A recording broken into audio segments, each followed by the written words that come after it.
Hello students, श्रेष्ठ Hindi classes में आप सबका स्वागत है। आज हम पढ़ेंगे कक्षा 11वीं आरोह भाग 1 का मीरा के पद। वैसे ही आपके चैप्टर में बुक में शायद अध्याय 12 में दिया हुआ है। आप जानते हैं कि जो भक्ति काल की मुख्य कवित्री थी मीराबाई, जो कि सगुण भक्ति धारा की कवित्री थी। सगुण भक्ति धारा मतलब वो कृष्ण को साकार रूप से पूजा करती थी। आपको पता होगा कि मीरा जो है इसी आधुनिक काल में ही उसका जन्म हुआ था, लेकिन उन्होंने कृष्ण को उसी रूप में पाया जैसे गोपियों ने कृष्ण को पाया हुआ था। और उनका कहना था कि वो कृष्ण के दर्शन उन्होंने किया है और वो उनके पूर्वजन्म के पुण्य का फल है, क्योंकि पूर्वजन्म में वो कृष्ण के साथ उनकी गोपी बनकर रही थी। जो भी हो, जब भी हम राधा और कृष्ण के प्रेम की बात करते हैं तो हम मीराबाई का भी वहाँ पर जिक्र होता है। और मीराबाई इस काल के होते हुए भी वो कृष्ण के उस काल में थी या नहीं, हम उसके तो कोई साक्ष्य नहीं है, लेकिन वो अन्य उपासिका थी कृष्ण की भक्ति उनमें बहुत ज़्यादा थी।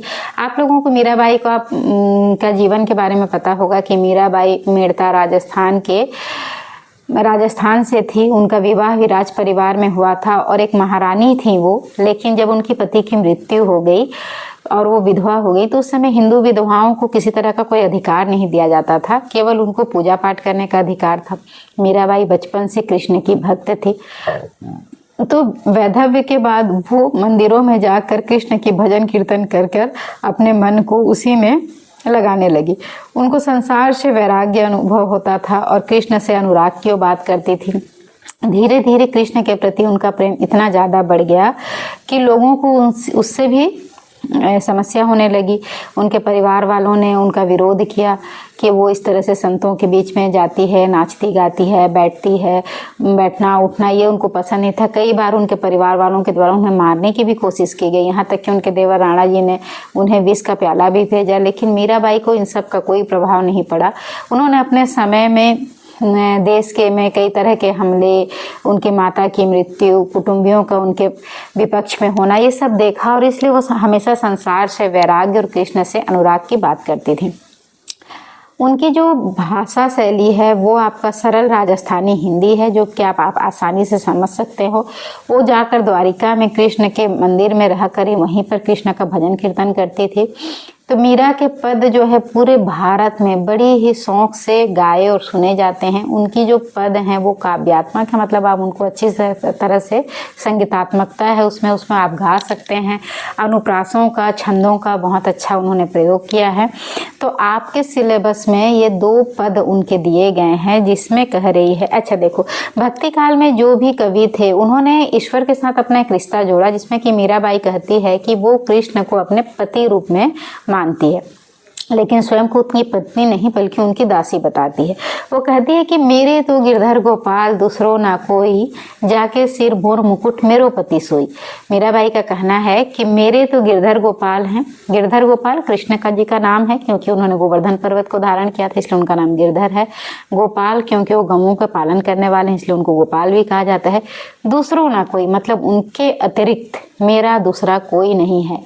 जाके सिर मोर मुकुट मेरो पति सोई, जिनके सिर पर मोर पंखों का मुकुट है वही मेरे पति हैं। फिर वो कहते हैं कि छाड़ी दई कुलकानी कहा करे कोई, संतन ढिग बैठी बैठी लोक लाज खोई। लोग कहते हैं कि मैंने अपने कुल की कहानी अर्थात कुल की मर्यादाओं को छोड़ दिया है। संतों के बीच बैठ बैठ कर मैंने मान सम्मान लोक लाज सब खो दिया है।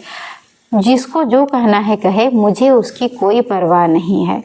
वो कहती कि असवन जल सींची सींची प्रेम बेली बोई, अब तो बात फैली गई होनी हो सो होई। अब तो बात फैली गई आनंद फल होई। तो मीराबाई क्या कह रही है कि मैंने कृष्ण के प्रति अपने प्रेम को आंसुओं के जल से सींच कर बढ़ाया है, अर्थात बड़े ही प्यार से और रो रो कर मैंने अपने प्रेम को कृष्ण के प्रति बढ़ाया है। और अब जैसे कि बेल पूरी तरह से फैल जाती है ना पानी दे देकर, वैसे ही मेरा प्रेम रूपी बेल जो है वो बहुत फैल चुकी है और अब उसमें आनंद के फल मिलने लगे हैं। मतलब कृष्ण के प्रति मेरा जो प्रेम है उससे मुझे अब आनंद मिलने लगा है। बात बहुत फैल चुकी है, आनंद मिलने लगा है, तो अब मैं कृष्ण को छोड़कर पीछे नहीं आ सकती। दूध की मथनियाँ बड़े प्रेम से बिलोई, दधी मथी घृत खाड़ी दियो डारी दई छोई। फिर मीराबाई कहती कि मैंने दूध को उसकी मथनियों को, मतलब जो हम घी निकालने के लिए निकालते हैं ना, माखन को बड़े ही प्रेम से मैंने विलोया है और उससे दही, माखन, घी सब निकाल लिया है। और छाड़ी दई छोई, जो छाछ है जो किसी काम का नहीं है, उसको मैंने त्याग दिया है। अर्थात तो संसार को ही कह रहे हैं कि छाछ के समान है जिसका मैंने त्याग कर दिया है और कृष्ण को मैंने अपना लिया है। भगत देखी राजी हुई, जगत देखी रोई, दासी मीरा लाल गिरधर तारो अब मोही।